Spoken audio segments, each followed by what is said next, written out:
ਆਲੂ ਬੀਜ ਬਿਜਾਈ ਕਰਨ ਵਾਲਾ ਪਲਾਂਟਰ ਹੈ, ਉਸ ਤੋਂ ਜ਼ਿਆਦਾ ਕੋਈ ਵਜ਼ਨੀ ਸ਼ੈ ਨਹੀਂ ਹੁੰਦੀ। ਉਹਦੇ ਉੱਤੇ ਫਿਰ ਬੋਰੀਆਂ ਵੀ ਪਈਆਂ ਹੁੰਦੀਆਂ ਆਲੂ ਦੀਆਂ ਬੀਜ ਦੀਆਂ। ਇਹ ਬੜੀ ਤਸੱਲੀ ਦੇ ਨਾਲ ਉਹਨੂੰ ਲੈ ਜਾਂਦਾ ਹੈ ਤੇ ਇਨਸ਼ਾਅੱਲਾ ਤਾਲਾ ਇਹ ਜ਼ਿਮੀਦਾਰਾਂ ਦੇ ਲਈ ਇੱਕ ਤੋਹਫਾ ਸਾਬਤ ਹੋਏਗਾ। ਅੱਲਾਹ ਤਾਲਾ ਸਾਡੇ ਜ਼ਿਮੀਦਾਰ ਭਰਾਵਾਂ ਨੂੰ ਬਰਕਤ ਨਾਲ ਨਵਾਜ਼ੇ, ਖੈਰ ਨਾਲ ਨਵਾਜ਼ੇ। DTO ਉਹਨੂੰ DTO ਕਹਿੰਦੇ ਆ, drive take off. Engine 600 RPM ਤੇ ਚੱਲ ਰਿਹਾ, ਉਹ ਵੀ 600 RPM ਤੇ। ਇੰਜਨ 1500 RPM ਤੇ, ਉਹ ਵੀ 1500 RPM ਤੇ। ਉਹਦਾ ਕੀ ਫਾਇਦਾ ਆ? ਜਿੱਥੇ ਲੋਡ ਵਾਲਾ ਕੰਮ ਨਹੀਂ ਹੈਗਾ ਲੇਕਿਨ ਸਪੀਡ ਜ਼ਿਆਦਾ ਚਾਹੀਦੀ ਹੈ। ਜਿੱਦਾਂ ਆਟੇ ਦੀ ਚੱਕੀ ਤੁਸੀਂ ਚੱਕ ਵਿੱਚ ਚਲਾਣੀ ਹੈ, ਤੁਸੀਂ ਟੋਕਾ ਮਸ਼ੀਨ ਚਲਾਣੀ ਹੈਗੀ ਹੈ, ਅੱਛਾ ਤੁਸੀਂ ਉਹਦੇ ਨਾਲ ਸੀਡ ਸਪਰੈਡਰ ਹੁੰਦਾ ਹੈ ਬੀਜ ਖਿਲਾਰਨ ਵਾਸਤੇ, ਉਹ ਚਲਾਣਾ ਹੈਗਾ ਤਾਂ ਉਹ ਬੜੇ ਆਰਾਮ ਦੇ ਨਾਲ ਚੱਲਣਗੇ। ਅੱਛਾ ਇੱਕ ਬਹੁਤ ਵੱਡਾ ਉਹਦਾ ਫਾਇਦਾ ਕਿ ਤੁਸੀਂ ਤਲਾਬ ਤੋਂ ਪਾਣੀ ਚੱਕਣਾ ਹੈ, ਨਹਿਰ ਤੋਂ ਪਾਣੀ ਚੱਕਣਾ ਹੈ ਪੱਖੇ ਦੇ ਨਾਲ, ਉਹ ਤੁਸੀਂ DTO ਦੇ ਨਾਲ ਲਾ ਦਿਓ ਤੇ ਟਰੈਕਟਰ ਸਟਾਰਟ ਕਰ ਦਿਓ 650 RPM ਤੇ 650 RPM ਤੁਹਾਨੂੰ ਪਿੱਛੇ ਮਿਲ ਰਿਹਾ ਹੁੰਦਾ ਹੈ ਔਰ ਟਰੈਕਟਰ ਦੇ ਉੱਤੇ ਲੋਡ ਵੀ ਕੋਈ ਨਹੀਂਗਾ। ਇਹ ਡਰਾਈਵ ਟੇਕ ਆਫ ਦੀ ਸਹੂਲਤ ਇਹ ਜਿਹੜਾ ਬੈਨੀਫਿਟ ਹੈ ਇਹ ਸਿਰਫ ਨਿਊ ਹਾਲੈਂਡ ਟਰੈਕਟਰ ਦੇ ਵਿੱਚ। ਅੱਛਾ ਇਸ ਤੋਂ ਹਟ ਕੇ ਇਹਦਾ ਤੁਹਾਨੂੰ ਮੈਂ ਟਰਾਂਸਮਿਸ਼ਨ ਦੇ ਬਾਰੇ ਦੱਸਣਾ ਚਾਹਾਂਗਾ। ਯਾਨੀ ਇਹਦਾ ਗੇਅਰਾਂ ਦਾ ਜਿਹੜਾ ਨਿਜ਼ਾਮ ਹੈ, ਇਹਦੇ ਟਰਾਂਸਮਿਸ਼ਨ ਦੇ ਵਿੱਚ 8 ਫਾਰਵਰਡ ਗੇਅਰ ਨੇ ਤੇ 2 ਰਿਵਰਸ ਗੇਅਰ ਨੇ। ਖਸੂਸੀਅਤ ਇਹ ਹੈ ਕਿ ਇਹਦੇ ਗੇਅਰ ਬਕਸੇ ਦੇ ਅੰਦਰ ਸਿੰਕਰੋਨਾਈਜ਼ਰ ਲੱਗੇ ਹੋਏ ਨੇ। ਇਹਨੂੰ ਸਿੰਕਰੋ ਮੈਸ਼ ਗੇਅਰ ਬਾਕਸ ਕਹਿੰਦੇ ਆ। ਤੀਸਰੀ, ਚੌਥੀ, 7ਵੀਂ, 8ਵੀਂ ਸਪੀਡ ਦੇ ਉੱਤੇ ਸਿੰਕਰੋਨਾਈਜ਼ਰਸ ਹੁੰਦੇ ਨੇ ਜਿਹੜੇ ਗੇਅਰ ਆਰਾਮ ਨਾਲ ਸ਼ਿਫਟ ਕਰਦੇ ਆ। ਤੁਸੀਂ ਕਿਤਨੀ ਸਪੀਡ ਤੇ ਜਾ ਰਹੇ ਹੋ, ਚੌਥੇ ਗੇਅਰ, 8ਵੇਂ ਗੇਅਰ, ਤੀਸਰੇ 'ਚ ਵਾਪਸ ਆਣਾ ਚਾਹੁੰਦੇ ਹੋ, ਜਿਸ ਤਰ੍ਹਾਂ ਕਲਚ ਨੱਪੋਗੇ ਕਾਰ ਦਾ ਗੇਅਰ ਵਾਪਸ ਆਉਂਦਾ ਹੈ, ਇਹ ਉਦਾਂ ਹੀ ਵਾਪਸ ਆਏਗਾ। ਤੁਸੀਂ ਤੀਜੇ ਗੇਅਰ ਤੇ ਜਾਂ 7ਵੇਂ ਤੇ ਜਾ ਰਹੇ ਹੋ, 8ਵੇਂ ਜਾਣਾ ਹੈ, ਚੌਥੇ ਜਾਣਾ ਹੈ, ਕਲਚ ਨੱਪੋਗੇ, ਅੱਗੇ ਗੇਅਰ ਲਾਓਗੇ, ਜਿਵੇਂ ਕਾਰ ਦਾ ਗੇਅਰ ਲੱਗਦਾ ਹੈ ਇਹਦਾ ਗੇਅਰ ਐਵੇਂ ਲੱਗੇਗਾ। ਜਦੋਂ ਕਿ ਦੀਗਰ ਟਰੈਕਟਰਸ ਜਿਹੜੇ ਨੇ ਉਹਨਾਂ ਵਿੱਚ ਸਿੰਕਰੋ ਮੈਸ਼ ਗੇਅਰ ਬਾਕਸ ਨਹੀਂ ਹੈ, ਪਾਕਿਸਤਾਨ ਵਿੱਚ ਸਿੰਕਰੋਨਾਈਜ਼ਰ ਨਹੀਂ ਹੈਗੇ ਉਹਨਾਂ ਦੇ ਗੇਅਰ ਬਕਸਿਆਂ ਦੇ ਅੰਦਰ। ਇਹ ਇਹਦੀ ਬਹੁਤ ਵੱਡੀ ਖਸੂਸੀਅਤ ਹੈ। ਫਿਰ ਇਹਦੇ ਜਿਤਨੇ ਗੇਅਰ ਨੇ ਉਹਨਾਂ ਨੂੰ ਹੁਣ ਅਸੀਂ ਸ਼ਾਰਟ ਪਿਨਿੰਗ ਪ੍ਰੋਸੈਸ ਕਰਕੇ ਲਾਇਆ ਹੈ। ਸ਼ਾਰਟ ਪਿਨਿੰਗ ਇੱਕ ਪ੍ਰੋਸੈਸ ਹੈ ਗੇਅਰਾਂ ਦੇ ਉੱਤੇ ਜਿਹੜਾ ਕਿ ਹਵਾਈ ਜਹਾਜ਼ਾਂ ਦੇ ਗੇਅਰਾਂ ਤੇ ਕੀਤਾ ਜਾਂਦਾ ਹੈ, ਜਿਹੜਾ ਕਿ ਰੇਸ ਵਾਲੀਆਂ ਕਾਰਾਂ ਜਿਸ ਤਰ੍ਹਾਂ ਫਰਾਰੀ ਕਾਰ ਹੈ ਉਹਨਾਂ ਦੇ ਗੇਅਰਾਂ ਦੇ ਉੱਤੇ ਕੀਤਾ ਜਾਂਦਾ ਹੈ। ਜਿਹੜੇ ਸੁਪਰ ਬਾਈਕਸ ਨੇ, ਹੈਵੀ ਮੋਟਰ ਬਾਈਕਸ ਰੇਸਾਂ ਵਾਲੇ, ਉਹਨਾਂ ਦੇ ਗੇਅਰਾਂ ਤੇ ਉਹ ਕੀਤਾ ਜਾਂਦਾ ਹੈ। ਉਹ ਪ੍ਰੋਸੈਸ ਕਰਕੇ ਅਸੀਂ ਇਹਦੇ ਵਿੱਚ ਗੇਅਰ ਲਾਏ ਨੇ। तमाम ਗੇਅਰ ਹਾਂਡੀ ਤੋਂ ਲੈ ਕੇ ਗੇਅਰ ਬਕਸੇ ਦੇ तमाम ਗੇਅਰ ਸ਼ਾਰਟ ਪਿਨਿੰਗ ਪ੍ਰੋਸੈਸ ਕਰਕੇ ਲਗਾਏ ਗਏ ਨੇ। ਉਹਦੀ ਵਜ੍ਹਾ ਤੋਂ ਇਹਦੇ ਗੇਅਰ ਦੀ ਲਾਈਫ ਬਹੁਤ ਵੱਧ ਗਈ ਹੈ। ਇਹਦੇ ਗੇਅਰ ਤੁਸੀਂ 5 ਸਾਲ ਚਲਾ ਕੇ ਵੀ ਖੋਲੋਗੇ ਤੇ ਬਿਲਕੁਲ ਐਵੇਂ ਹੋਣਗੇ ਜਿਵੇਂ ਨਵੇਂ ਨਕੋਰ ਅੱਜ ਹੀ ਗੇਅਰ ਫਿੱਟ ਕੀਤੇ ਨੇ, ਨਿਸ਼ਾਨ ਵੀ ਨਹੀਂ ਆਏਗਾ ਉਹਨਾਂ ਦੇ ਉੱਤੇ। ਥੋੜਾ ਸਾਦਾ ਜ਼ਬਾਨ ਹੈ, ਸਮਝਾ ਦਿਓ ਜਿਹੜਾ ਤੁਸੀਂ। ਸਾਦਾ ਜ਼ਬਾਨ ਜੇ ਤੁਸੀਂ ਕਹੋ ਨਾ ਤੇ ਮੈਂ ਤੁਹਾਨੂੰ ਐਵੇਂ ਦੱਸਦਾ ਕਿ ਜਿਵੇਂ ਤੁਸੀਂ ਪੁਰਾਣੇ ਜ਼ਮਾਨੇ ਦੇਖਿਆ ਹੋਏਗਾ ਲੋਹਾਰ ਜਿਹੜੇ ਪਿੰਡਾਂ 'ਚ ਹੁੰਦੇ ਆ ਉਹ ਲੋਹਾ ਕੁੱਟਦੇ ਆ, ਉਹ ਜਿੰਨਾ ਲੋਹਾ ਕੁੱਟਦੇ ਆ ਉਹਨਾਂ ਲੋਹਾ ਮਜ਼ਬੂਤ ਹੋ ਜਾਂਦਾ, ਠੀਕ ਹੈ। ਐਵੇਂ ਇਹਦੇ ਗੇਅਰਾਂ ਦੀ ਸਮਝੋ ਕੁਟਾਈ ਹੋਈ ਹੈ। ਉਹ ਹੁਣ ਕੁਟਾਈ ਮਸ਼ੀਨੀ ਹੋਈ ਹੈ। ਇਟਲੀ ਤੋਂ ਅਸੀਂ ਮਸ਼ੀਨ ਇੰਪੋਰਟ ਕੀਤੀ ਹੈ, ਆਪਣੇ ਪਲਾਂਟ ਦੇ ਉੱਤੇ ਲਾਈ ਹੈ। ਕਰੋੜਾਂ ਰੁਪਏ ਦੀ ਮਸ਼ੀਨ ਹੈ। ਉਹਦੇ ਵਿੱਚ ਬਹੁਤ ਬਾਰੀਕ ਬਾਲਸ ਹੁੰਦੇ ਨੇ ਜਿਹੜੇ ਪਾਊਡਰ ਦੀ ਫਾਰਮ ਵਿੱਚ ਹੁੰਦੇ ਆ। ਉਹ ਬੜੇ ਪ੍ਰੈਸ਼ਰ ਦੇ ਨਾਲ ਇਹਨਾਂ ਦੇ ਗੇਅਰਾਂ ਦੇ ਉੱਤੇ ਸ਼ਾਵਰ ਕੀਤੇ ਜਾਂਦੇ ਆ। ਅੱਛਾ ਉਹ ਜਦੋਂ ਇਹਨਾਂ ਨੂੰ ਸਟ੍ਰਾਈਕ ਕਰਦੇ ਆ ਤੇ ਇਹਨਾਂ ਦੀ ਹਾਰਡਨਿੰਗ, ਇਹਨਾਂ ਦੀ ਸਰਫੇਸ ਹਾਰਡਨਿੰਗ ਹੋ ਜਾਂਦੀ ਹੈ, ਇਹਨਾਂ ਦੀ ਮਜ਼ਬੂਤੀ ਵੱਧ ਜਾਂਦੀ ਹੈ, ਇਹਨਾਂ ਦੀ ਪਾਇਦਾਰੀ ਵੱਧ ਜਾਂਦੀ ਹੈ। ਉਹ ਮਸ਼ੀਨ ਅਸੀਂ ਆਪਣੇ ਪਲਾਂਟ ਤੇ ਲਗਾ ਦਿੱਤੀ ਹੈ ਔਰ तमाम ਗੇਅਰ ਸ਼ਾਰਟ ਪਿਨਿੰਗ ਪ੍ਰੋਸੈਸ ਕਰਕੇ ਲਗਾਏ ਨੇ। ਇਹ ਵਾਹ ਟਰੈਕਟਰ ਹੈ ਇਸ ਵੇਲੇ ਪਾਕਿਸਤਾਨ ਜਿਹੜਾ ਬਣ ਰਿਹਾ ਹੈ ਸ਼ਾਰਟ ਪਿਨਿੰਗ ਪ੍ਰੋਸੈਸ ਕਰਕੇ ਗੇਅਰਾਂ ਦੇ ਨਾਲ। ਸਰ ਇਹ ਆਪਸ਼ਨ ਹਿੱਸੇ ਦੇ ਬਾਰੇ ਜ਼ਰਾ ਥੋੜਾ ਜਿਹਾ ਸਾਨੂੰ ਨਾ ਬਰੀਫਲੀ ਤੁਸੀਂ ਗਾਈਡ ਕਰਨਾ ਹੈ ਸਰ। ਇਹਦੇ ਵਿੱਚ ਨਵੀਂ ਚੇਂਜਸ ਕੀ ਆਈਆਂ ਨੇ ਪਿਛਲੇ ਹਿੱਸੇ? ਜੀ ਮੈਂ ਤੁਹਾਨੂੰ ਦੱਸ ਰਿਹਾ। ਇੰਜਨ ਦੀ ਗੱਲ ਹੋ ਗਈ, ਸਾਡੀ ਟਰਾਂਸਮਿਸ਼ਨ ਦੀ ਗੱਲ ਹੋ ਗਈ। ਅੱਛਾ ਟਰੈਕਟਰ ਦੇ ਟਰਾਂਸਮਿਸ਼ਨ ਤੋਂ ਹਟ ਕੇ ਬੜੀ ਅਹਿਮ ਚੀਜ਼ ਹਾਈਡ੍ਰੋਲਿਕ ਸਿਸਟਮ ਹੁੰਦਾ ਹੈ, ਕਿਉਂਕਿ ਅਗਰ ਹਾਈਡ੍ਰੋਲਿਕ ਟਰੈਕਟਰ 'ਚ ਨਹੀਂ ਹੈ ਤੇ ਕਾਰ ਹੀ ਹੈ। ਗੇਅਰ ਸਿਸਟਮ ਔਰ ਇੰਜਨ ਤੇ ਕਾਰ 'ਚ ਵੀ ਹੈਗਾ। ਇਹਦੇ ਵਿੱਚ ਲਿਫਟੋਮੈਟਿਕ ਹਾਈਡ੍ਰੋਲਿਕ ਸਿਸਟਮ ਲਗਾਇਆ ਗਿਆ ਹੈ ਜਿਹੜਾ ਕਿ ਇੰਪੋਰਟਡ ਹਾਈਡ੍ਰੋਲਿਕ ਸਿਸਟਮ ਹੈ। ਲਿਫਟੋਮੈਟਿਕ ਤੋਂ ਮੁਰਾਦ ਹੈ ਆਟੋਮੈਟਿਕ ਲਿਫਟ ਕਰਨ ਵਾਲਾ ਸਿਸਟਮ। ਆਟੋਮੈਟਿਕ ਲਿਫਟ ਤੋਂ ਕੀ ਮੁਰਾਦ ਹੈ ਕਿ ਤੁਸੀਂ ਪਿੱਛੇ ਰਾਜਾ ਹੱਲ ਲਾਇਆ ਹੋਇਆ ਹੈ, ਕਲਟੀਵੇਟਰ ਲਾਇਆ ਹੋਇਆ ਹੈ, ਤੁਸੀਂ ਖੇਤ ਦੇ ਸਿਰੇ ਤੇ ਪਹੁੰਚ ਗਏ ਹੋ, ਤੁਸੀਂ ਟਰੈਕਟਰ ਮੋੜਨਾ ਹੈ। ਤੁਸੀਂ ਦੇਖਿਆ ਹੋਏਗਾ ਜ਼ਿਮੀਦਾਰ ਪੋਜੀਸ਼ਨ ਕੰਟਰੋਲ ਲੀਵਰ ਨੂੰ ਫਿਰ ਹੱਥ ਦੇ ਨਾਲ ਅੱਗੇ ਔਰ ਪਿੱਛੇ ਕਰਦਾ ਹੈ, ਅੱਗੇ ਕਰਦਾ ਹੈ, ਹੱਲ ਉੱਤੇ ਆ ਜਾਂਦੇ ਨੇ, ਫਿਰ ਉਹ ਕਟਾਈ ਕਰਕੇ ਫਿਰ ਉਹਨੂੰ ਪਿੱਛੇ ਲੈ ਕੇ ਜਾਂਦਾ ਹੈ। ਇਹਦੇ ਵਿੱਚ ਇੱਕ ਬਟਨ ਲੱਗਾ ਹੋਇਆ ਹੈ, ਤੁਸੀਂ ਉਹ ਬਟਨ ਨੱਪਦੇ ਹੋ ਤੇ ਆਟੋਮੈਟਿਕ ਤੁਹਾਡੇ ਹੱਲ ਫੌਰਨ ਉੱਤੇ ਆ ਜਾਂਦੇ ਆ। ਤੁਸੀਂ ਜਿਵੇਂ ਮੋੜਿਆ, ਮੋੜਨ ਤੋਂ ਪਹਿਲੇ ਤੁਸੀਂ ਬਟਨ ਨੱਪਿਆ, ਹੱਲ ਉੱਤੇ ਆ ਗਏ। ਮੋੜਦੇ ਸਾਰ ਹੀ ਤੁਸੀਂ ਬਟਨ ਨੱਪਿਆ, ਫਿਰ ਹੱਲ ਆਪਣੀ ਪੋਜੀਸ਼ਨ ਤੇ ਗਿਰ ਜਾਂਦਾ ਜਾ ਕੇ। ਤੁਹਾਨੂੰ ਬਾਰ-ਬਾਰ ਲੀਵਰ ਨਹੀਂ ਛੇੜਨੇ ਪੈਣਗੇ, ਪੋਜੀਸ਼ਨ ਕੰਟਰੋਲ ਲੀਵਰ ਨੂੰ ਟੱਚ ਹੀ ਨਹੀਂ ਕਰਨਾ ਪਏਗਾ। ਇੱਕ ਵਾਰੀ ਤੁਸੀਂ ਸੈੱਟ ਕਰ ਦੇਣਾ, ਉਹਦੇ ਬਾਅਦ ਬਸ ਬਟਨ ਦੇ ਨਾਲ ਚੱਕਣਾ ਤੇ ਸੁੱਟਣਾ ਹੈਗਾ। ਅੱਛਾ ਇਹਦੇ ਇਲਾਵਾ ਇਹਦਾ ਹਾਈਡ੍ਰੋਲਿਕ ਸਿਸਟਮ ਜਿਹੜਾ ਲਿਫਟੋਮੈਟਿਕ ਹੈ ਉਹ ਬਹੁਤ ਜ਼ਿਆਦਾ ਵਜ਼ਨ ਚੱਕਦਾ ਹੈ। 2854 ਕਿਲੋਗ੍ਰਾਮ ਵਜ਼ਨ ਚੱਕ ਸਕਦਾ ਹੈ। ਔਰ ਇਹਦੇ ਵਿੱਚ ਅਸੀਂ ਇਸ ਮਾਡਲ ਦੇ ਵਿੱਚ ਅਸੀਂ 2 ਵਰਜ਼ਨ ਦਿੱਤੇ ਆ। ਇੱਕ ਲਿਫਟੋਮੈਟਿਕ ਇੰਪੋਰਟਡ ਦੇ ਨਾਲ ਹਾਈਡ੍ਰੋਲਿਕ ਸਿਸਟਮ ਹੈ, ਇੱਕ ਜਿਹੜਾ ਸਾਡਾ ਰੂਟੀਨ ਵਾਲਾ ਪਹਿਲੇ ਵਾਲਾ ਹਾਈਡ੍ਰੋਲਿਕ ਸਿਸਟਮ ਹੈ ਉਹ ਵਾਲਾ ਹੈ, ਉਹਨੂੰ ਅਸੀਂ ਕਨਵੈਨਸ਼ਨਲ ਕਹਿੰਦੇ ਆ ਜਾਂ ਸਟੈਂਡਰਡ ਦੇ ਵਿੱਚ ਜਿਹੜਾ ਹੈ ਉਹ 2626 ਕਿਲੋਗ੍ਰਾਮ ਵਜ਼ਨ ਚੱਕੇਗਾ। ਉਹ ਵੀ ਅਸੀਂ ਬਹੁਤ ਜ਼ਿਆਦਾ ਉਹਦੇ ਉੱਤੇ ਵਰਕ ਕਰਕੇ ਔਰ ਉਹਨੂੰ ਇੰਪਰੂਵ ਕੀਤਾ ਆਪਣੇ ਹਾਈਡ੍ਰੋਲਿਕ ਦੇ ਨਿਜ਼ਾਮ ਨੂੰ। ਔਰ ਜਿਹੜਾ ਦੂਸਰਾ ਵਰਜ਼ਨ ਹੈ ਇਸ ਟਰੈਕਟਰ ਦਾ, ਉਹਦੇ ਵਿੱਚ ਉਹ ਸਟੈਂਡਰਡ ਸਿਸਟਮ ਲੱਗਾ ਹੋਇਆ। ਅੱਛਾ, ਇਹ ਇੰਪੋਰਟਡ ਲਿਫਟੋਮੈਟਿਕ ਹਾਈਡ੍ਰੋਲਿਕ ਜਿਹੜਾ ਹੈ ਇਹ ਮੁਕੰਮਲ ਅਸੈਂਬਲੀ ਬਾਹਰੋਂ ਬਣ ਕੇ ਆ ਰਹੀ ਹੈ ਔਰ ਅਸੀਂ ਇਟਲੀ ਤੋਂ ਡਿਜ਼ਾਈਨ ਕਰਾਈ ਹੈ ਔਰ ਇਟਲੀ ਤੋਂ ਆ ਰਹੀ ਹੈ ਔਰ ਇਹਨੂੰ ਅਸੀਂ ਚੁੱਕ ਕੇ ਇਸੇ ਤਰ੍ਹਾਂ ਟਰੈਕਟਰ ਦੇ ਉੱਤੇ ਰੱਖ ਦਿੱਤਾ ਹੈ ਔਰ ਇੰਤਹਾਈ ਪਾਇਦਾਰ। ਔਰ ਇਹਦਾ ਸਭ ਤੋਂ ਵੱਡਾ ਫਾਇਦਾ ਕੀ ਹੈ, ਇਹ ਜਿਵੇਂ ਬਿਲਕੁਲ ਇਹ ਖੇਲ ਬਣਾ ਰਹੇ ਹੋ ਨਾ ਤੁਸੀਂ, ਉਹ ਖੇਲ ਇੱਕੋ ਸਤ੍ਹਾ ਤੇ ਬਣਾਏਗੀ। ਤੁਸੀਂ ਪੂਰਾ ਖੇਤ ਇੱਕ ਸਤ੍ਹਾ ਤੇ ਹੋਏਗਾ ਤੁਹਾਡਾ।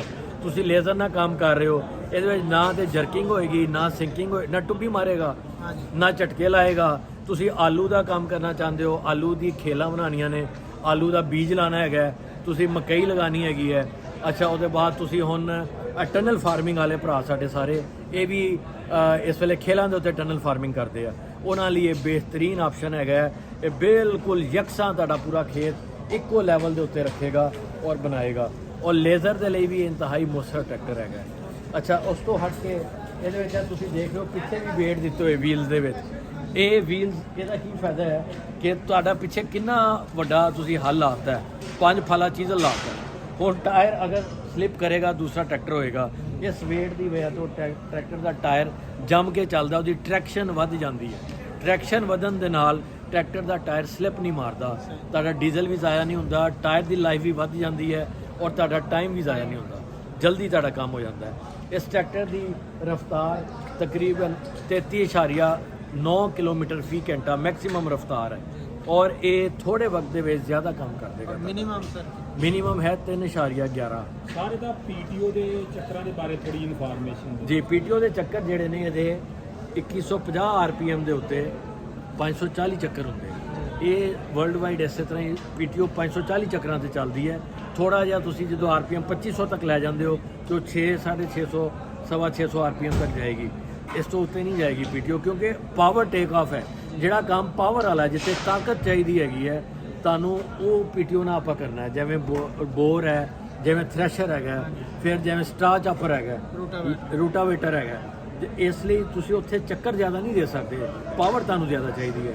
ਇਸ ਟਰੈਕਟਰ ਦੀ ਪੀਟੀਓ ਦੀ ਪਾਵਰ ਜਿਹੜੀ ਹੈ ਉਹ ਵੀ ਪਾਕਿਸਤਾਨ ਜਿਤਨੇ ਟਰੈਕਟਰ ਮੌਜੂਦ ਨੇ ਉਹਨਾਂ ਤੋਂ ਜ਼ਿਆਦਾ ਹੈ। ਇਹ ਪੀਟੀਓ ਤੇ ਜ਼ਿਆਦਾ ਤਾਕਤ ਦਿੰਦਾ ਹੈ। ਇਹ ਜ਼ਿਮੀਂਦਾਰਾਂ ਦਾ ਅਜ਼ਮੂਦਾ ਹੈਗਾ। ਅੱਛਾ, ਜ਼ਿਮੀਂਦਾਰਾਂ ਨੂੰ ਹਾਈਡ੍ਰੋਲਿਕ ਸਿਸਟਮ ਅੱਛਾ ਚਾਹੀਦਾ ਸੀ ਨਿਊ ਹਾਲੈਂਡ ਦੇ ਵਿੱਚ, ਉਹ ਅਸੀਂ ਲਿਫਟੋਮੈਟਿਕ ਹਾਈਡ੍ਰੋਲਿਕ ਸਿਸਟਮ ਜ਼ਿਆਦਾ ਕੰਪਲੇਨ ਹਾਈਡ੍ਰੋਲਿਕ ਦੀ ਹੁੰਦੀ ਜੀ। ਹਾਈਡ੍ਰੋਲਿਕ ਦਾ ਅਸੀਂ ਬਿਲਕੁਲ ਨਿਜ਼ਾਮ ਬਦਲ ਦਿੱਤਾ ਹੈ। ਟਰਾਂਸਮਿਸ਼ਨ ਦਾ ਜਿੱਦਾਂ ਤੁਹਾਨੂੰ ਦੱਸਿਆ ਸ਼ਾਰਟ ਪਿਨਿੰਗ ਕਰਦੀ ਹੈ, ਫਿਰ ਅਸੀਂ ਇਹਦੇ ਵਿੱਚ ਕੈਨੋਪੀ ਵੀ ਨਾਲ ਦਿੱਤੀ ਹੈ। ਅੱਛਾ ਸਰ, ਇੱਕ ਕੁਐਸਚਨ ਹੈ ਕਿ ਇਹ ਜਿਹੜਾ ਤੁਸੀਂ ਸ਼ਾਰਟ ਪਿਨਿੰਗ ਦੱਸ ਰਹੇ ਹੋ, ਇਹ ਸਿਰਫ ਇਸ ਮਾਡਲ ਵਿੱਚ ਹੋਏਗਾ ਜਾਂ ਬਾਕੀ ਸਾਰੇ ਮਾਡਲ ਨਹੀਂ, ਵਿੱਚ? ਇਹ ਸਿਰਫ ਫਿਲਹਾਲ ਅਸੀਂ ਨਿਊ ਹਾਲੈਂਡ 850 ਵਿੱਚ ਕੀਤਾ ਹੈ ਔਰ ਇਹਦੇ ਦੋਨੋਂ ਵਰਜ਼ਨਸ ਦੇ ਵਿੱਚ ਕੀਤਾ ਹੈਗਾ, ਕਿਉਂਕਿ ਇਹ ਸਾਡੀ ਜਿਹੜੀ ਹਜੇ ਕਪੈਸਿਟੀ ਹੈ ਇਹਦੀ ਪ੍ਰੋਡਕਸ਼ਨ ਵਾਸਤੇ ਅਸੀਂ ਮਸ਼ੀਨ ਮੰਗਵਾਈ ਹੈ। ਇਨਸ਼ਾਅੱਲਾ ਤਾਲਾ ਬਾਕੀ ਮਾਡਲਸ ਲਈ ਵੀ ਸਾਡਾ ਅੱਗੇ ਪਲਾਨ ਹੈ, ਲੇਕਿਨ ਫਿਲਹਾਲ ਇਹਦੇ ਵਿੱਚ। ਸਰ ਇੱਕ ਮੇਰਾ ਵੀ ਸਵਾਲ ਹੈ ਜੀ। ਕਿਸਾਨ ਭਾਈਆਂ ਦਾ ਅਕਸਰ ਸਵਾਲ ਹੁੰਦਾ ਵੀ ਡੀਜ਼ਲ ਦੀ ਜਿਹੜੀ ਐਵਰੇਜ ਹੈ ਜੀ, ਮੈਂ ਤੁਹਾਨੂੰ ਇਹ ਦੱਸਣਾ ਚਾਹੁੰਦਾ ਕਿ ਇਹ ਟਰੈਕਟਰ ਇੰਤਹਾਈ ਫਿਊਲ ਐਫੀਸ਼ੀਐਂਟ ਹੈ। ਥੋੜਾ ਲਾਊਡ ਬੋਲਿਆ ਜੀ। ਇਹ ਟਰੈਕਟਰ ਇੰਤਹਾਈ ਫਿਊਲ ਐਫੀਸ਼ੀਐਂਟ ਹੈਗਾ। ਇਹ ਟਰੈਕਟਰ ਬਾਕੀ ਟਰੈਕਟਰਾਂ ਨਾਲੋਂ 25% ਘੱਟ ਡੀਜ਼ਲ ਇਸਤੇਮਾਲ ਕਰਦਾ ਹੈ, ਜਿਹੜੇ ਮਾਰਕੀਟ 85 ਹਾਰਸ ਪਾਵਰ ਦੇ ਦਿਗਰ ਟਰੈਕਟਰ ਦਸਤਿਆਬ ਨੇ। ਔਰ ਇਹਦੀ ਮੈਂ ਤੁਹਾਨੂੰ ਇੱਕ ਜ਼ਿਮੀਂਦਾਰ ਦੀ ਗੱਲ ਦੱਸ ਰਿਹਾ। ਅਸੀਂ ਇਹਨੂੰ 5 ਟਰੈਕਟਰ ਬਣਾ ਕੇ ਜ਼ਿਮੀਂਦਾਰਾਂ ਨੂੰ ਦਿੱਤੇ ਸੀ ਟਰਾਇਲ ਵਾਸਤੇ। 1000 ਘੰਟਾ 5 ਟਰੈਕਟਰ ਪਹਿਲੇ ਟਰਾਇਲ ਹੋਏ ਸੀਗੇ। ਉਹਨਾਂ ਫਿਰ ਜੋ ਵੀ ਮਾਮਲਾਤ ਹੋਏ ਉਹਨਾਂ ਨੂੰ ਅਸੀਂ ਫਰਦਰ ਇੰਪਰੂਵ ਕਰਕੇ ਫਾਈਨਲ ਟਰੈਕਟਰ ਡਿਵੈਲਪ ਕੀਤਾ। ਉਹਨਾਂ ਜ਼ਿਮੀਂਦਾਰਾਂ ਨੇ ਸਾਨੂੰ ਦੱਸਿਆ ਕਿ ਜਦੋਂ ਅਸੀਂ ਲੇਜ਼ਰ ਇਸਤੇਮਾਲ ਕਰਦੇ ਹਾਂ ਤੇ ਲੇਜ਼ਰ ਦੇ ਉੱਤੇ ਆਣਾ ਔਰ ਜਾਣਾ ਦੋਨੋਂ 1 ਏਕੜ ਦੇ ਵਿੱਚ ਇਹ 4 ਤੋਂ 4.25 ਲੀਟਰ ਡੀਜ਼ਲ ਇਸਤੇਮਾਲ ਕਰਦਾ ਹੈ, ਜਦੋਂ ਕਿ ਮਾਰਕੀਟ ਦਿਗਰ ਜਿਹੜੇ ਟਰੈਕਟਰ ਮੌਜੂਦ ਨੇ ਅਸੀਂ ਉਹਨਾਂ ਨੂੰ ਜਦੋਂ ਲੇਜ਼ਰ ਤੇ ਇਸਤੇਮਾਲ ਕਰਦੇ ਹਾਂ ਉਹ 7.5 ਲੀਟਰ ਡੀਜ਼ਲ ਇਸਤੇਮਾਲ ਕਰਦੇ ਆ 1 ਏਕੜ ਦੇ ਉੱਤੇ। ਇੱਕੋ ਜਿਹਾ ਏਕੜ, ਇੱਕੋ ਜਿਹਾ ਰਕਬਾ, ਇੱਕੋ ਜਿਹਾ ਡਰਾਈਵਰ, ਉਹ ਟਰੈਕਟਰ ਦੂਸਰੇ ਜਿਹੜੇ ਹੋਰ ਹੈਗੇ ਨੇ ਉਹ 7.5 ਲੀਟਰ ਤੱਕ ਇਸਤੇਮਾਲ ਕਰ ਰਹੇ ਆ। ਇਹ ਤੁਹਾਡਾ 4.25 ਲੀਟਰ ਕਰਦਾ ਹੈ। ਤੁਹਾਨੂੰ 1 ਏਕੜ ਤੇ 3-3.25 ਲੀਟਰ ਦੀ ਬਚਤ ਹੈ ਲੇਜ਼ਰ ਦੇ ਉੱਤੇ। ਹਲਾਂ ਦੇ ਉੱਤੇ ਦੀਗਰ ਟਰੈਕਟਰ 4 ਤੋਂ 4.25 ਲੀਟਰ 1 ਏਕੜ ਦੇ ਉੱਤੇ ਇਸਤੇਮਾਲ ਕਰਦੇ 13 ਫਾਲੇ ਹਲ ਦੇ ਨਾਲ। ਉਹੀ ਰਕਬਾ, ਉਹੀ ਫਲ, ਉਹੀ ਆਪਰੇਟਰ ਜਦੋਂ ਇਸ ਟਰੈਕਟਰ ਨੂੰ ਚਲਾਉਂਦਾ ਹੈ ਤੇ ਇਹ 2.5 ਲੀਟਰ ਡੀਜ਼ਲ ਇਸਤੇਮਾਲ ਕਰਦਾ ਹੈ 1 ਏਕੜ ਦੇ ਉੱਤੇ। 1 ਏਕੜ ਤੇ ਤੁਹਾਨੂੰ ਤਕਰੀਬਨ 2.25 ਲੀਟਰ ਦਾ ਫਾਇਦਾ ਹੁੰਦਾ ਹੈ ਹਲਾਂ ਦੇ ਉੱਤੇ। ਇਸੇ ਤਰ੍ਹਾਂ ਸਾਰੇ ਦੀਗਰ ਹਾਲਾਤ ਨੇ, ਲੇਕਿਨ ਸਾਡੇ ਜ਼ਿਮੀਂਦਾਰਾਂ ਨੇ ਸਾਨੂੰ ਜਿਹੜੀ ਫੀਡਬੈਕ ਦਿੱਤੀ ਹੈ ਉਹਨਾਂ ਨੇ ਇਹਨਾਂ 2 ਹਾਲਾਤ ਨੂੰ ਟੈਸਟ ਕਰਕੇ ਸਾਨੂੰ ਦਿੱਤੀ ਹੈ। ਤੇ ਇਹ ਮੈਂ ਤੁਹਾਨੂੰ ਦੱਸਣਾ ਚਾਹੁੰਦਾ ਕਿ ਇਹ ਟਰੈਕਟਰ 2 ਸਾਲਾਂ ਦੇ ਅੰਦਰ ਇਨਸ਼ਾਅੱਲਾ ਜ਼ਿਮੀਂਦਾਰ ਦੇ ਪੈਸੇ ਮੋੜ ਦੇਗਾ ਉਹਨੂੰ ਡੀਜ਼ਲ ਦੀ ਬਚਤ ਦੇ ਵਿੱਚ। ਇਹ ਟੈਂਕ 65 ਲੀਟਰ ਕਪੈਸਿਟੀ ਦਾ ਹੈ, 65 ਲੀਟਰ ਦਾ ਹੈ, ਲੇਕਿਨ ਕਿਉਂਕਿ ਡੀਜ਼ਲ ਇਸਤੇਮਾਲ ਹੀ ਘੱਟ ਕਰਦਾ ਹੈ 25%, ਇਸ ਲਈ ਟਾਈਮ ਇਹਦਾ ਡੀਜ਼ਲ ਉਤਨਾ ਹੀ ਕੱਢ ਦਿੰਦਾ ਹੈ ਜਿੰਨਾ ਦੂਜੇ ਨੇ 100 ਲੀਟਰ ਪਵਾ ਕੇ ਕਰਨਾ ਹੈਗਾ। ਇਹ ਇਹਦਾ ਫਾਇਦਾ ਹੈ। ਅੱਛਾ, ਇੱਕ ਚੀਜ਼ ਹੋਰ ਇਹਦੇ ਵਿੱਚ ਮੈਂ ਤੁਹਾਨੂੰ ਦੱਸਣਾ ਚਾਹ ਰਿਹਾ ਸੀ ਕਿ ਇਹਦਾ ਅਸੀਂ ਵਾਰੰਟੀ ਵੀ ਦੇ ਰਹੇ ਹਾਂ, 14 ਮਹੀਨੇ ਦੀ ਵਾਰੰਟੀ ਹੈ ਜਾਂ 1200 ਘੰਟੇ ਜਿਹੜੇ ਪਹਿਲੇ ਹੋ ਜਾਣਗੇ। ਪਾਰਟਸ ਦੀ ਵਾਰੰਟੀ ਹੈ, ਇਹਦੀ ਲੇਬਰ ਦੀ ਵਾਰੰਟੀ ਹੈ। ਸਾਡੇ 70 ਡੀਲਰ ਨੇ ਪੂਰੇ ਮੁਲਕ ਵਿੱਚ 3S ਜਿਨ੍ਹਾਂ ਕੋਲ ਸਰਵਿਸ, ਸਪੇਅਰ ਪਾਰਟ ਔਰ ਸੇਲ ਦਾ ਸ਼ੋਭਾ ਹੁੰਦਾ ਹੈ। ਉਸ ਤੋਂ ਹਟ ਕੇ ਸਾਡੇ ਡੀਲਰਾਂ ਦੇ ਅੱਗੇ ਆਥੋਰਾਈਜ਼ਡ ਮਕੈਨਿਕ ਹੁੰਦੇ ਨੇ। ਸਾਡੇ 800 ਆਥੋਰਾਈਜ਼ਡ ਮਕੈਨਿਕ ਨੇ ਪਾਕਿਸਤਾਨ ਦੇ ਵਿੱਚ। ਉਹ तमाम ਪਾਕਿਸਤਾਨ ਦੇ ਹਰ ਅੱਡੇ ਦੇ ਉੱਤੇ, ਹਰ ਪਿੰਡ ਦੇ ਕਰੀਬ, ਹਰ ਤਹਿਸੀਲ ਦੇ ਵਿੱਚ, ਹਰ ਜ਼ਿਲ੍ਹੇ ਦੇ ਵਿੱਚ ਤੁਹਾਨੂੰ ਇਹਦੀ ਵਰਕਸ਼ਾਪ, ਸਪੇਅਰ ਪਾਰਟ ਆਸਾਨੀ ਨਾਲ ਮਿਲੇਗਾ। ਇੱਕ ਚੀਜ਼ ਮੈਂ ਤੁਹਾਨੂੰ ਇਹਦੀ ਖੂਬੀ ਦਿਖਾਣਾ ਚਾਹੁੰਦਾ ਕਿ ਇਹਦਾ ਬੋਨਟ ਜਿਹੜਾ ਜਿਵੇਂ ਕਾਰ ਦਾ ਬੋਨਟ ਟੁੱਟਦਾ ਹੈ ਅੱਗਿਓਂ, ਇਹਦਾ ਬੋਨਟ ਕਾਰ ਦੇ ਬੋਨਟ ਦੀ ਤਰ੍ਹਾਂ ਉੱਠਦਾ ਹੈ।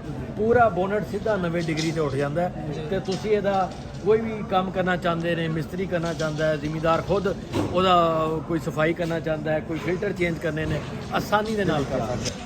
ਇਹਦਾ ਪਾਵਰ ਜੈਕ ਪਾਕਿਸਤਾਨ ਬਣਿਆ ਹੈ। ਇਹ ਅਸੀਂ ਡਿਜ਼ਾਈਨ ਜਿਹੜਾ ਆਪਣਾ ਬਣਾਇਆ, ਜਿਹੜਾ ਫਲੋਟਿੰਗ ਮੈਂ ਤੁਹਾਨੂੰ ਦੱਸਿਆ ਕਿ ਫਲੋਟ ਕਰਦਾ ਹੈ। ਇਹ ਬਹੁਤ ਜ਼ਬਰਦਸਤ ਚੀਜ਼ ਹੈ ਸਰ ਜੀ। ਥੋੜਾ ਜਿਹਾ ਨਾ ਕਲਚ ਪਲੇਟ ਦੇ ਬਾਰੇ ਬਰੀਫ ਕਰੋ। ਅੱਛਾ, ਕਲਚ ਜੀ, ਕਲਚ ਪਲੇਟ ਦਾ ਇਹਦਾ ਡਾਇਆਮੀਟਰ ਯਾਨੀ ਕੁਤਰ ਜਿਹੜਾ ਹੈ ਉਹ 11 ਇੰਚ ਹੈਗਾ ਔਰ ਇਹਦੇ ਵਿੱਚ ਜਿਹੜਾ ਮਟੀਰੀਅਲ ਹੈ ਉਹ ਸੈਰਾ ਮੈਟੈਲਿਕ ਮਟੀਰੀਅਲ ਇਸਤੇਮਾਲ ਕੀਤਾ ਗਿਆ।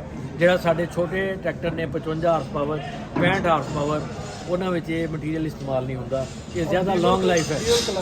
ਡੂਅਲ ਕਲਚ ਸਿਸਟਮ ਹੈ ਇਹਦੇ ਵਿੱਚ। ਇਹਦੇ ਵਿੱਚ ਇੱਕ ਬਹੁਤ ਵੱਡੀ ਖੂਬੀ ਹੈ ਜਿਹੜੀ ਦਿਗਰ ਟਰੈਕਟਰਾਂ 'ਚ ਨਹੀਂ ਹੈ ਕਿ ਇਹਦਾ ਮੇਨ ਕਲਚ ਦਾ ਅਲੱਗਾ ਨਿਜ਼ਾਮ ਹੈ ਔਰ ਪੀਟੀਓ ਦੇ ਕਲਚ ਦਾ ਅਲੱਗਾ ਨਿਜ਼ਾਮ ਹੈ।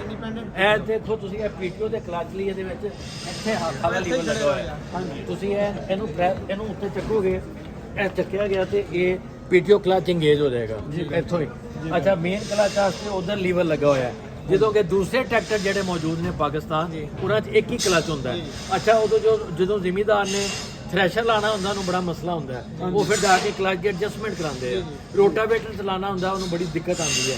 ਇਹਦੇ ਵਿੱਚ ਇਹ ਬਹੁਤ ਵੱਡੀ ਸਹੂਲਤ ਹੈਗੀ ਹੈ ਕਿ ਦੋਨੋਂ ਪੀਟੀਓ ਦਾ ਕਲਚ ਅਲੱਗਾ ਹੈ ਔਰ ਮੇਨ ਕਲਚ ਇਹਦਾ ਬਿਲਕੁਲ ਅਲੱਗਾ ਹੈ। ਜ਼ਬਰਦਸਤ। ਅੱਛਾ ਸਰ ਜੀ, ਪਿਛਲੇ ਮਾਡਲਾਂ ਦੇ ਵਿੱਚ ਅਕਸਰ ਟਿਊਬਾਂ ਦੀ ਕੰਪਲੇਨ ਆਉਂਦੀ ਸੀ ਤੇ ਉਹਦੇ ਵਿੱਚ ਕੋਈ ਮਟੀਰੀਅਲ ਦੀ ਬਿਹਤਰੀ ਹੋਈ ਹੈ? ਜੀ, ਇਹਦਾ ਮਟੀਰੀਅਲ ਜਿਹੜਾ ਹੈ ਜਿਸ ਤਰ੍ਹਾਂ ਮੈਂ ਤੁਹਾਨੂੰ ਦੱਸਿਆ ਦੀ ਫਰੰਟ ਸਪੋਰਟ ਡਕਟਾਈਲ ਆਇਰਨ ਦੀ ਬਣੀ ਹੋਈ ਹੈ। ਇਹ ਸਟੀਲ ਗ੍ਰੇਡ ਆਇਰਨ ਹੁੰਦਾ ਹੈ, ਬਹੁਤ ਮਜ਼ਬੂਤ ਆਇਰਨ ਹੁੰਦਾ ਹੈ। ਇਹਦੀਆਂ ਟਿਊਬਾਂ ਵੀ ਡਕਟਾਈਲ ਆਇਰਨ, SG ਆਇਰਨ ਦੀਆਂ ਬਣੀਆਂ ਹੋਈਆਂ। ਨੋਡੂਲਰ ਕਾਸਟਿੰਗ ਵੀ ਉਹਨੂੰ ਕਹਿੰਦੇ ਨੇ। ਜਿਹੜੀ ਆਪਾਂ ਦੇਗੀ ਲੋਹਾ ਹੁੰਦਾ ਹੈ ਇਹ ਉਸ ਤੋਂ ਜ਼ਿਆਦਾ ਮਜ਼ਬੂਤ ਹੁੰਦਾ ਹੈ। ਗ੍ਰੇਡ 17 ਜਿਹੜਾ ਲੋਹਾ ਆਮ ਇਸਤੇਮਾਲ ਕਰਦੇ ਆ ਉਸ ਤੋਂ 1.5 ਗੁਣਾ ਜ਼ਿਆਦਾ ਇਹਦੀ ਸਟਰੈਂਥ ਹੁੰਦੀ ਹੈ। ਤੇ ਇਹਦੀਆਂ ਦੋਨੋਂ ਐਕਸਲ ਟਿਊਬਾਂ, ਇਹਦੀ ਫਰੰਟ ਸਪੋਰਟ ਔਰ ਇਹਦਾ ਹਾਂਡਾ ਇੰਤਹਾਈ ਮਜ਼ਬੂਤ ਆ। ਤੁਸੀਂ ਤਸੱਲੀ ਦੇ ਨਾਲ ਇਹਦੇ ਉੱਤੇ 1000 ਮਨ 1100 ਮਨ ਗੰਨਾ ਲਿਜਾ ਸਕਦੇ ਹੋ। ਵੈਸੇ ਤਾਂ ਅਸੀਂ ਨਹੀਂ ਕਹਿੰਦੇ ਤੁਸੀਂ ਲੈ ਕੇ ਜਾਓ ਕਿਉਂਕਿ ਰਿਕਮੈਂਡਡ ਨਹੀਂ ਹੈਗਾ, ਲੇਕਿਨ ਸਾਡੇ ਜ਼ਿਮੀਂਦਾਰ ਲਿਜਾਂਦੇ ਆ। ਅਸੀਂ ਉਹਨਾਂ ਨੂੰ ਗਾਜ਼ੀ ਟਰੈਕਟਰ ਤੇ ਦੇਖਿਆ 900 ਮਨ ਗੰਨਾ ਪਾਇਆ ਹੁੰਦਾ ਤੇ ਇਸ ਟਰੈਕਟਰ ਨੂੰ ਕੋਈ ਮਸਲਾ ਤਕਲੀਫ ਨਹੀਂ ਹੋਏਗੀ। ਇਹ ਬੜੇ ਆਰਾਮ ਨਾਲ ਤੁਹਾਡਾ ਗੰਨਾ ਵੀ ਲੈ ਕੇ ਜਾਏਗਾ। ਚਾਵਲ ਆਲਿਆਂ ਵਾਸਤੇ ਇਹਦੀਆਂ ਟਿਊਬਾਂ ਜਿਹੜੀਆਂ ਨੇ ਉਹਨਾਂ ਦੇ ਡਬਲ ਲਿਪ ਸੀਲ ਲਾਈ ਹੈ, ਯਾਨੀ ਬਾਹਰੋਂ ਵੀ ਕੁਛ ਹੈ ਅੰਦਰੋਂ ਬਾਹਰ ਨਹੀਂ ਆ ਸਕਦੀ, ਬਾਹਰੋਂ ਅੰਦਰ ਨਹੀਂ ਜਾ ਸਕਦੀ। ਜਦੋਂ ਕੱਦੂ ਕਰੋਗੇ ਤੁਸੀਂ ਇਹਨੂੰ ਤੁਸੀਂ ਪੂਰਾ ਪਾਣੀ ਡੋਬਦੇ ਹੋ, ਇਹਦੇ ਅੰਦਰ ਪਾਣੀ ਦਾਖਲ ਨਹੀਂ ਹੋਏਗਾ। ਇਹਦੇ ਡਿਸਕ ਬ੍ਰੇਕ ਹੈ, ਆਇਲ ਇਮਰਸ ਡਿਸਕ ਬ੍ਰੇਕਸ ਲੱਗੀਆਂ ਹੋਈਆਂ ਨੇ।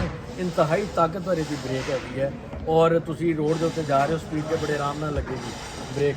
ਅੱਛਾ, ਇੱਕ ਹੋਰ ਤੁਹਾਨੂੰ ਗੱਲ ਦੱਸਾਂ, ਇਹਦੇ ਜਿਹੜੇ ਸਿੰਕਰੋਨਾਈਜ਼ਰ ਲੱਗੇ ਨੇ, ਜਿਹੜਾ ਗੇਅਰ ਮੈਂ ਤੁਹਾਨੂੰ ਦੱਸਿਆ ਆਰਾਮ ਨਾਲ ਫੌਰਨ ਸ਼ਿਫਟ ਹੋ ਜਾਂਦੇ ਆ।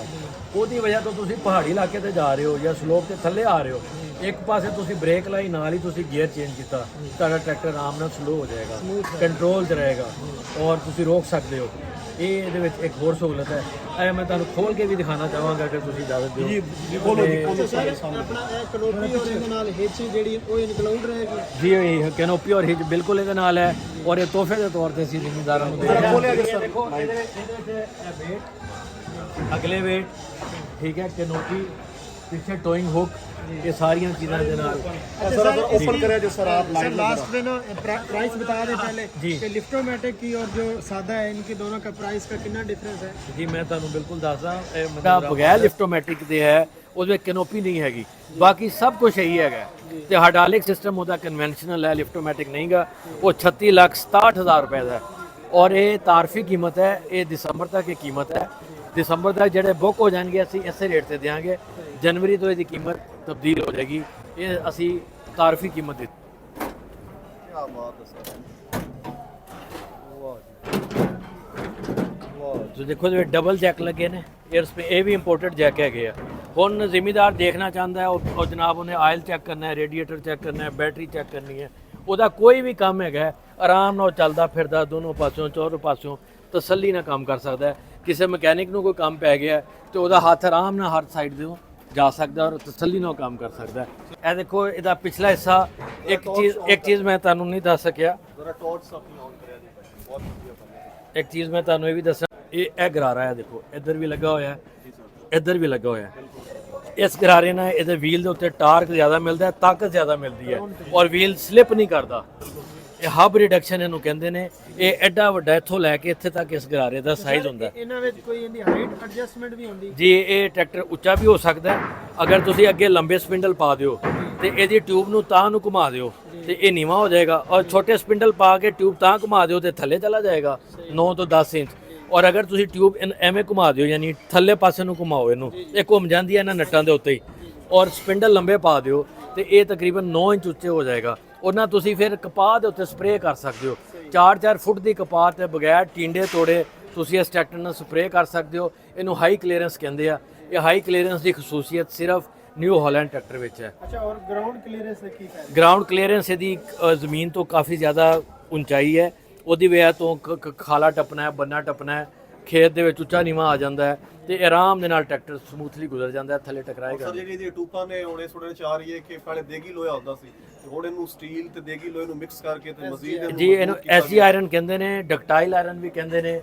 ਉਹ 1.5 ਗੁਣਾ ਜ਼ਿਆਦਾ ਤਾਕਤਵਰ ਹੁੰਦਾ ਹੈ ਗ੍ਰੇਡ 17 ਲੋਹੇ ਕੋਲੋਂ, ਜਿਹਨੂੰ ਤੁਸੀਂ ਦੇਗੀ ਲੋਹਾ ਕਹਿ ਰਹੇ ਹੋ।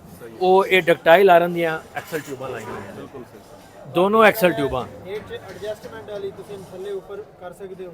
ਨਹੀਂ ਇਹ ਇੱਥੇ ਹੀ ਇਹਦੀ ਹਿੱਚ ਫਿਕਸ ਹੈ। ਅਗਰ ਇਹਨੂੰ ਪੀਟੀਓ ਦੇ ਉੱਪਰ ਲੈ ਜਾਣਾ ਹੋਵੇ ਤਾਂ ਨਹੀਂ ਆਏਗੀ, ਇੱਥੇ ਹੀ ਫਿੱਟ। ਨਹੀਂ ਇਹ ਇੱਥੇ ਹੀ ਫਿੱਟ ਹੈਗੀ ਹੈ। ਅਗਰ ਕੋਈ ਉਤਾਰਨਾ ਚਾਹੇ ਤੇ ਇਹ 4 ਬੋਲਟ ਇੱਧਰ ਨੇ, 2-2 ਇਹ ਮੈਂ ਤੁਹਾਨੂੰ ਦੱਸਿਆ ਇਹ 40 ਤੇ ਜਾਣ ਵਾਸਤੇ 2854 ਕਿਲੋਗ੍ਰਾਮ ਵਜ਼ਨ ਚੱਕ ਸਕਦਾ ਹੈ ਲਿਫਟੋਮੈਟਿਕ ਹਾਈਡ੍ਰੋਲਿਕ ਸਿਸਟਮ। ਔਰ ਜਿਹੜਾ ਕਨਵੈਨਸ਼ਨਲ ਹਾਈਡ੍ਰੋਲਿਕ ਸਿਸਟਮ ਹੈ ਉਹ 2626 ਕਿਲੋਗ੍ਰਾਮ ਵਜ਼ਨ ਚੱਕ ਸਕਦਾ ਹੈ। ਹੁਣ ਅਗਰ ਉਹ ਸੁਪਰ ਸੀਡਰ ਇਸ ਤੋਂ ਘੱਟ ਵਜ਼ਨ ਦਾ ਹੈ ਤੇ ਤਸੱਲੀ ਨਾਲ ਉਹਨੂੰ ਚੱਕ ਲਏਗਾ।